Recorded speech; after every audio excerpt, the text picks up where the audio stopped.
banget bisa ngerasain langsung performa VGA terbaru dari AMD yaitu Radeon RX 7600 XT. Tapi apa sih yang ngebedain versi XT dan non-XT 7600 series? Apakah versi XT itu cuma gimmick doang? Ya nggak tahu juga sih. Kita bakal bahas lebih lanjut sama aku, Belen, di channel Caca Komputer. Tapi sebelum itu, seperti biasa, jangan lupa like video ini, subscribe channel Caca Komputer, nyalain loncengnya, dan share video ini kalau kalian ngerasa videonya bermanfaat. Thank you! Jadi, di sini aku udah pegang AMD Radeon RX 7600 XT Hellhound custom dari Power Color. Buat spesifikasinya, VGA ini memiliki kapasitas 16 GB VRAM, 32 MD RDNA 3 compute units yang udah termasuk 32 ray accelerators dan 64 AI accelerators.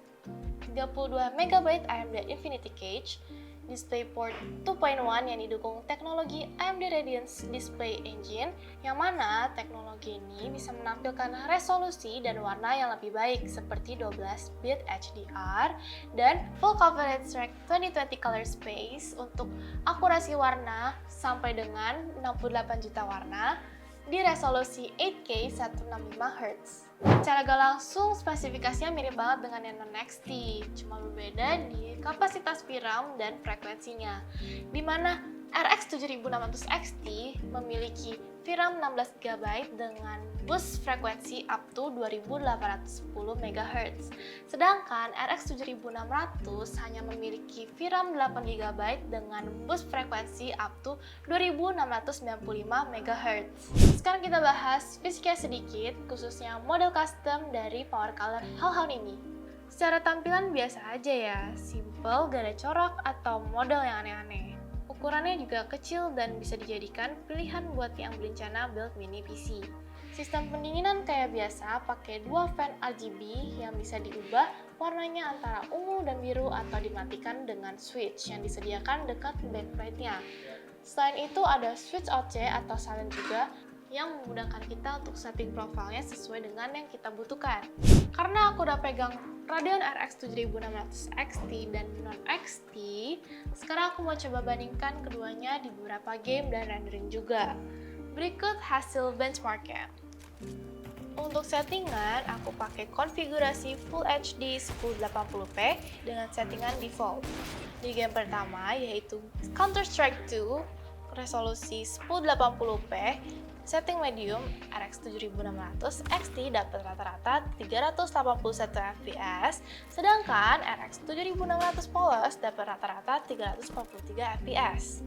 Next, Dota 2 dengan resolusi 1080p setting medium high. RX 7600 XT dapat rata-rata 204 fps, sedangkan RX 7600 polos dapat rata-rata 165 fps.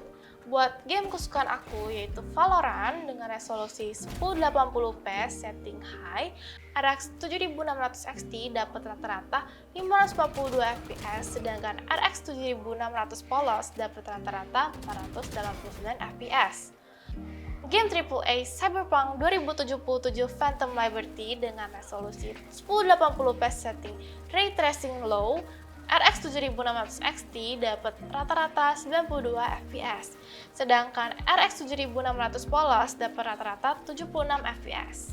Terakhir, Star Wars Jedi Survivor dengan resolusi 1080p setting high, RX 7600 XT dapat rata-rata 79 fps, sedangkan RX 7600 polos dapat rata-rata 69 fps.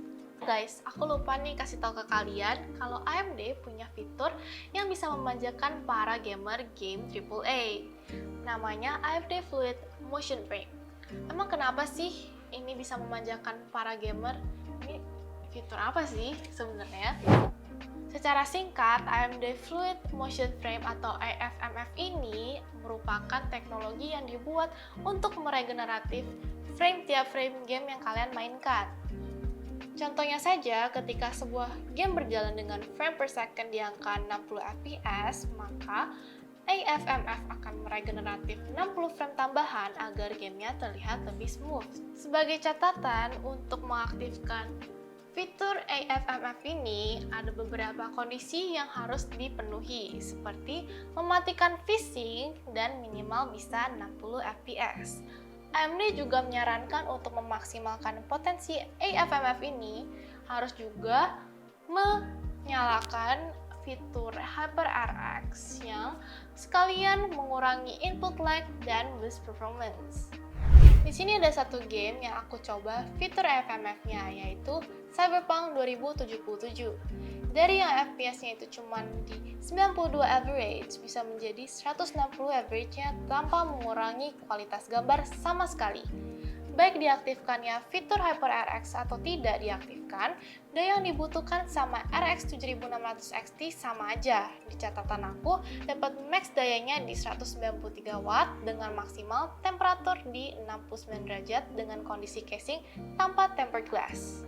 F atau HyperRX ini secara default gak aktif ya guys.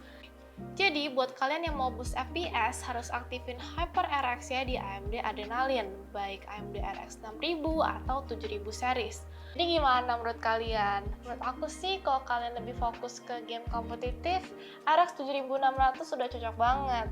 Tapi untuk pemakaian jangka panjang dan buat main game-game AAA, RX 7600 XT lebih cocok nih guys. Apalagi VRAM-nya yang udah besar banget, yaitu 16 GB.